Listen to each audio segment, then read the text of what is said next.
evening, everyone. I'm Giselle Fernandez. Good morning, everyone. Good to see you. What steps would you be willing to take to resolve this crisis with the United States? Superstar. I mean, the most powerful star in Hollywood. How tough was it for you to get a real sense of who you are, you know, in the midst of everybody else's projections? These are good questions. Very hard. Where have you been? I took 15 months off. Are you always preaching, honey? Are you always preaching?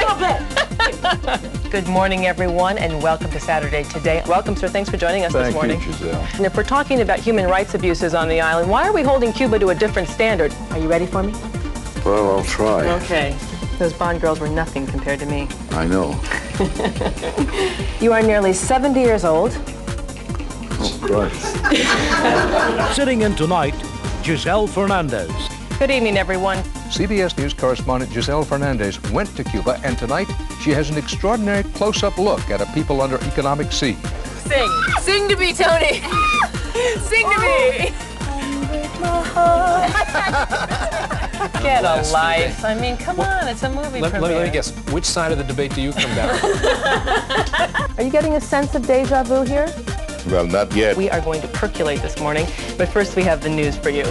President Clinton has been touring the Midwest, speaking out against Republican-sponsored budget cuts. All right, speaking of jobs, the FBI loses its #2 man. How big an embarrassment for the White House after they billed it as the cleaner, meaner FBI. I'm fearless, but not that fearless. Okay. Jim, great to see you. Ooh, great. And I'll move over here to Randy just quickly. Woo, save those whistles, because this man is hot to look at. I'm with you. An unbelievable story. But first, this is Today on NBC. Obviously, a lot of the locals who have been through this before, Dan, are hoping this hurricane heads that way, out to sea. Which the weather bureau thinks it will do. Giselle Fernandez, thanks. You practice what you preach. Do you also preach what you most need to learn? And I also preach what I most need to learn. I talk about it so much because in order to keep myself on track with it. That's very insightful, but I always said you were a magical, smart girl, frankly. That was great. That was great.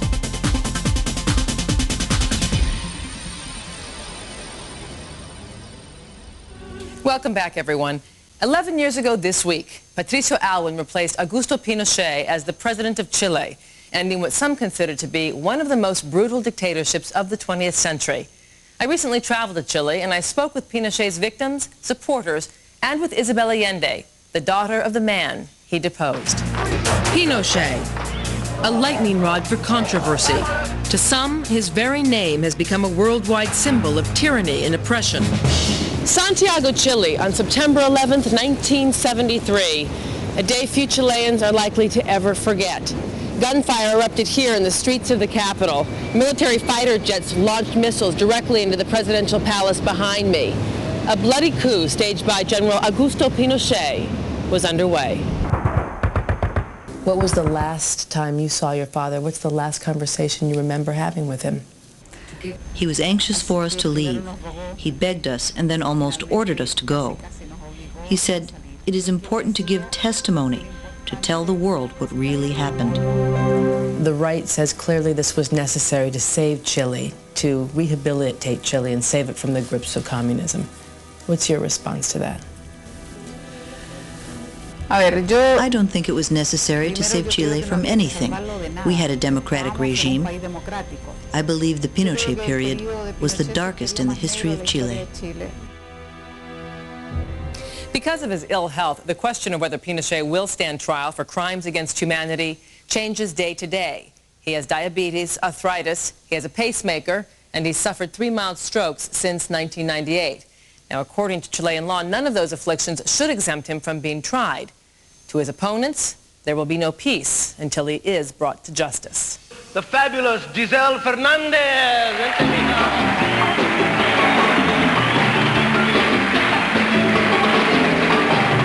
Giselle, are you upset that Madonna got to play Evita? No, I'm a lot more upset that Melanie Griffith gets to play with Antonio Banderas. It's gone way out of control, out of whack. Because if I go to the mechanic to get my brakes checked, okay? Okay. I'm not going to expect to get a pap smear. I mean, it's just like not what I'm wanting. This is Whitewater. You didn't find anything. Believe me. Now you don't go over to the file gate. You don't go to other things. He didn't get anything. It's ever over. maintained the president should have a pap smear. I sure would like to see the garage you go to, I'll tell you that.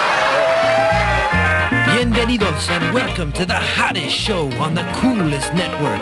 Tonight featuring the best of Café Olé. Being one of so few is tough because you often get tagged for the taco beat, meaning they're hired to be in Latino roles as opposed to hired for character. Have you found that to be true? Stereotype, typecast? For some reason, I seem to die a lot in movies. I did. From Studio 1A in Rockefeller Plaza. Good morning, everyone, and welcome to Saturday Today on this momentous occasion because Jack and I are actually in the very same studio Same on studio. the same day. Next So to nice each other to at have the same you. time in weeks. Yeah, where have you been? I thought you were going to say, good morning, I'm Giselle Fernandez, and there's a guy here next to me. I'm not quite sure who he is. Not from L.A., not out of town. Yeah, nice to be back with all you Nice to have folks. you back. And on a busy Saturday this morning, Jack, we're going to get the very latest on the Republicans' plan to slash the Medicare budget. As you know, the proposal is to cut $270 billion from that Medicare budget within 7 years. The GOP says it gives seniors more care, more choices for less. The Democrats and a lot of seniors say that's not the case, that the seniors will be the big losers. This morning, we're going to debate that topic. Also, on Kitchen Corner, are there some foods that bug you? Well, this morning, we've got food that bugs you, literally. I want to see you have some of these. Oh, there's nothing I won't eat. I was going to say that. All right, here's a news flash for you. Hollywood destroyed by another natural disaster last night. Nope, not an earthquake, not a flood, not a fire. Try a volcano. That's right, a volcano. It was obviously a lot of movie magic, and Access Hollywood was there to see the city erupt. As you heard, this is the first of 2 volcano movies being shot right now. The other is called Dante's Peak. It stars Pierce Brosnan of James Bond fame.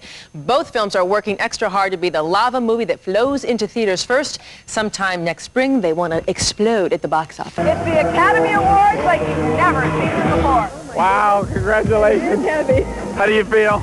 Well, you know what? To be holding Cuba Gooding Jr.'s Academy Award, the Oscar, I gotta say, it's a big deal. You tell me how you feel.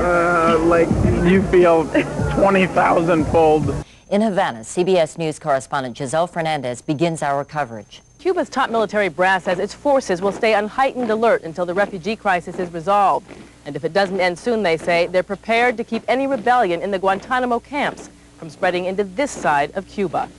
Giselle Fernandez, CBS News, Guantanamo, Cuba. Giselle, we hear talk of repatriation of refugees. What does the Cuban government say about that? Well, last week, Cuban Defense Minister Raul Castro said that any repatriations in the future will have to go through consular channels. No other official statement has been made. Do you have a direct message for President Clinton? No. Not right now. Good wish. Good wishes for President Clinton. Yes. The tougher questions he answered in Spanish. How much longer can the Cuban people suffer this way? I'm Jack Ford, along with Giselle Fernandez. A busy weekend here. We've got the 50th anniversary of the UN, a lot of stuff going on in New York. The World Series. World Series, 180 dignitaries coming into New York, among them Fidel Castro. You know what one of the great parts of this whole event is? The World Series. No, we'll get to that. I know that I had read that you have a beautiful little daughter, Victoria, and that thoughts of her and your wife kept you going. Yeah, that's why I didn't stay in the building. There's so much healing to go through for both of you, I know, and I feel your tears.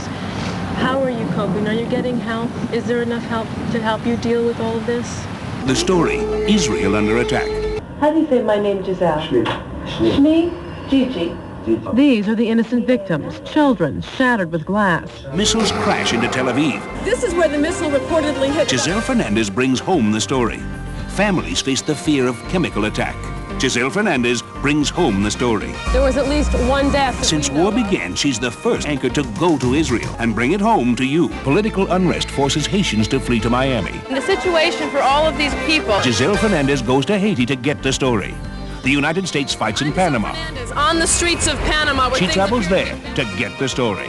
And as war rages in the Persian Gulf, Giselle Fernandez flies to Israel to get the story. Giselle Fernandez goes to the source and gets the story.